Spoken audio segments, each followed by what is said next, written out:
मरते समय रावण ने कौन सी बातें कही थी, आइए जानते हैं इस कहानी के माध्यम से।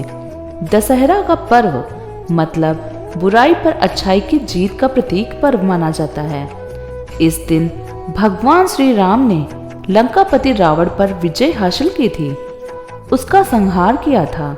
लेकिन यही बुराई का प्रतीक लंकेश जब आखिरी सांसें ले रहा था, तब श्री राम ने भाई लक्ष्मण से कहा कि रावण हर तरह की नीति का महान ज्ञाता है। उसमें कुछ बुराइयां सही, लेकिन पांडित्य में उसका कोई जोड़ नहीं है। उसके पास ज्ञान का ऐसा अनमोल खजाना है जो इस धरती पर किसी के भी पास नहीं है। भगवान राम ने लक्ष्मण से कहा कि रावण के पास जाकर कुछ शिक्षा अर्जित करो। कहते हैं कि लक्ष्मण को यह बात पसंद नहीं आई, लेकिन वह कभी बड़े भाई की बात टालते नहीं थे, इसलिए पहुंच गए रावण के पास। लंकापति उस समय आंखें मूंद कर लेटा पड़ा था। लक्ष्मण उसके सिर के पास जाकर खड़े हो गए और प्रणाम बोलकर श्री राम की कही बात दोहराई कि जीवन की कुछ अनमोल शिक्षा दे दीजिए। इस पर रावण ने कोई जवाब नहीं दिया। लक्ष्मण को लगा कि रावण जानबूझकर उनकी बात अनसुनी कर रहा है। वह श्री राम के पास वापस आ गए और पूरी बात बताई। इस पर श्री राम ने कहा कि सीखने वाले के पैरों के पास खड़े होना चाहिए। अब की जब लक्ष्मण ने पैरों के पास खड़े होकर पूछा, तो रावण ने उन्हें कुछ सीख दी। दुश्मन को कभी छोटा नहीं समझना चाहिए। रावण महाप्रतापी था, अमर था और कई घातक अस्त्र शस्त्र उसके पास थे।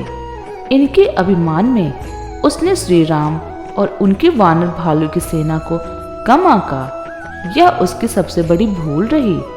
रावण ने कहा कि कभी भी अपने दुश्मन को कमजोर नहीं समझना चाहिए। कई बार हम जिसे कमजोर समझते हैं वह हमसे ज्यादा ताकतवर साबित हो सकता है। शुभ काम में देरी नहीं करनी चाहिए, सुबह से शीघ्रम। यही थी रावण की अगली सीख। लंकापति ने कहा कि अच्छे काम में कभी भी देरी नहीं करनी चाहिए और बुरे काम को जितना हो सके उतना टालना चाहिए। शत्रु और मित्र की पहचान जरूरी, रावण ने लक्ष्मण से कहा। कई बार हम जिसे अपना मित्र समझ रहे होते हैं वह हमारा शत्रु होता है। जिसे हम पराया मानकर दूर कर देते हैं वह सबसे बड़ा हितैषी साबित होता है। इसलिए अपने दोस्त और दुश्मन की पहचान बहुत जरूरी है। घमंड किया तो पछताना पड़ेगा।